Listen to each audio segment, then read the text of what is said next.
Hi everyone, and welcome to my sci-fi, fantasy, and horror short fiction roundup for June 2020. This month I'm featuring 16 fantastic stories I read in June, and in addition to those 16 stories, I would also like you to consider reading the stories I picked for my short fiction treasures column at Strange Horizons. And those stories include Kikilomo Ultra Sheen, The Air in My House Tastes Like Sugar, Under the Corn, Resilience, High in the Clean Blue Air, and The Feng Huang. And all those stories, links to all those stories are available in the description for this video. Now I have a guest here while I am recording this, so if you hear some strange noises, it might not be me, it might be our green cheek conure Beep Beep, who is hanging out with me while I'm recording, because he's a bit needy today, so he needs to be my company. And so, let's get to it. 16 stories. The first story I'm featuring this month is Bunting by Katherine L. Hester in Bracken magazine. This is a very evocative story that is both dark and hopeful, and weaves together the big real-world disasters we all watched on the news with the more private tribulations and triumphs of pregnancy and childbirth. Hester's prose is fluid like a poem and makes every emotion, every pain and joy pierce you through and through. I really love how this story captures that blended fear and exhilaration of becoming a parent. And I love how Hester also avoids any and all sentimentality. My next story is Two Truths and a Lie by Sarah Pinsker at Tor.com. And I'm going to start with a quote from the story because it's a terrific story, and this is a quote from it. Something about it, the wooden cabinet, or maybe the dial, made her ask, "Do you remember the Uncle Bob show?" Which of course he didn't. Nobody did.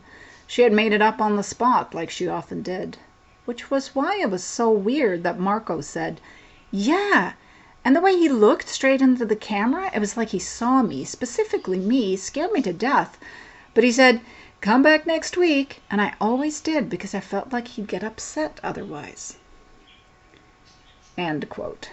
So this is about Stella, who goes back to the town where she grew up to attend a funeral. The recently deceased is the brother of one of her childhood friends, and she volunteers to help him clean out the brother's house, not realizing the brother was a serious hoarder.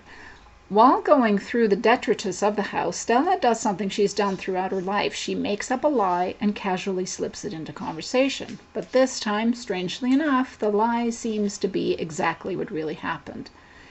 Pinsker's story really wormed its way into me and chilled me right to the bone by the end. It's fiction that feels like the underbelly of a nightmare, and it echoes that feeling that maybe you've dreamt your entire life, or someone else is dreaming it for you. And this is a story that is unsettling on a deep level. My next featured story is Open House on Haunted Hill by John Wistful in Diabolical Plots. I've picked several stories by Wistful lately, and I love his style, I love his stories. This is a haunted house story that will warm your heart and make you feel better about hauntings and ghosts and the general idea that a house might be able to both close and open doors all by itself. It's a story about a small family looking for a new home and an old house looking for a new family, and it is an absolute gosh darn delight. My next story is True in His Fashion by E. Katherine Tobler in Three-Lobed Burning Eye. And again, I'll start with a quote from the story. "Taken as they are with their own needs, no one truly notices me. It is often the case, and how we are so often able to prey on people in public. As one might gather the pleats in a skirt, one might also gather shadows in a corner, so that a neck can be exposed." I'm sorry, I'm having to close the door here for the parrot. Sorry. I'm back. This is a lush and rich tale of vampires, love, desire, and loss. It's also very much a story about fashion and the texture and color and feel and look of fabrics and thread and ribbons, gems and pearls. It's truly a feast for the senses and for your emotions. I'd say just let this gorgeous and dark tale that spans centuries utterly beguile you with its prose and its finely drawn characters. My next story is Senor Garcia's Cold Heart by David Urbina in Flash Fiction Online. And if you want a bit of warmth in a cold world, then you must read this sweet and subtle tale about a young man helping an older man do his laundry. Urbina rubs together an entire epic of sorrow and grief, empathy and kindness in a small story with a very big heart. My next feature story is Matches Tower Sister Stone by Laura Gray in Flash Fiction Online. I love reading stories about siblings, whether the relationships depicted are good or bad or, well, complicated. And this story concerns a complex and complicated relationship between Mindy, who has leukemia, and her younger sister. It's a relationship that is fraught with tension and pain, but also shot through with a whole lot of love. Delving into the reality of sickness and grief, Gray's story is stark and full of cutting edges, and it feels true in a painfully glorious way. Next up is Dog Years by Ace Tilton Ratcliffe in Fireside. Nothing like a dog story to tear at my heart, and this one, about an old dog facing the end of its days, is a doozy, digging deep into how important the relationship with a dog can be. And then the story takes a rather unexpected turn and ends up doing something more as it explores the bond between dogs and humans. I was sniffling by the end, but it was a good cry. Even if you don't like usually reading about dogs in peril, this one is worth checking out. My next story is The Present Only Toucheth Thee by Kathleen Jennings in Strange Horizons. And I'm going to start with a quote from this story. Mortality was never my besetting weakness, but here are some creatures you have been. A doe, milk-white, grazing near my cave one evening. Your hide would become the cover of this book. A lamb, incautious, of whose skin I made the first parchment page. The pine, which fell before the doe was born, whose resin yielded soot for my ink. 3 lives, single-souled, to supply my pen. Although I have forgotten the language I wrote in, I can guess the meaning. For what does any man write, except I am here? And oh my goodness, that's the end of the quote. Oh my goodness, what a gloriously strange tale this is. A book with a magic all its own, tying together 2 souls and 2 very long lives. Jennings writes with exquisite style and flair as we follow 2 individuals through time and through the world, finding out how chance and or fate has entwined them through their very long existence, whether in the same bodies or not. It's a story that is evocative and beautiful in every part. My next story is The Parts That Make Us Monsters by Sheree Renee Thomas in Strange Horizons. This story was first published in 9 Bar Blues, Stories from an Ancient Future, and was reprinted recently in the Fun Drive issue of Strange Horizon. And this story by Thomas is a dark gem. It is a story of spirits and ghosts, violence and transformation. The prose sings and flows like a poem. Read it and listen to this wonderful voice. My next story is Knock Knock Said the Ship by Rati Mehrotra in the Magazine of Fantasy and Science Fiction, and it's the July-August 2020 issue. This is a science fiction story featuring not one, but several knock-knock jokes. In Mehrotra's story, a sentient ship with a funny bone and a traumatic past has bonded with a crew member who also has a traumatic past. Now, the ship is about to be boarded, the crew is in danger, and as it turns out, knock-knock jokes can come in rather handy in a tight spot. A fantastic, funny sci-fi story where you feel the deft world building right beneath the surface. My next story is Real Animals by M. North in Lightspeed. It's hard to think of how to properly describe this story without making it sound absolutely bonkers, because it is bonkers. It's also rather amazing. It features very odd taxidermy in a post-apocalyptic setting, and it is a strange, deeply unsettling, even creepy, and emotionally powerful story about people trying to find ways to stay alive and process a world where most of the people are dead, and the animals are not all quite animals anymore. Surely, this is one of the strangest stories I read last month, and also one of the best. My next story is 7 Dreams of a Valley by Prashant Srivatsa in Beneath Ceaseless Skies.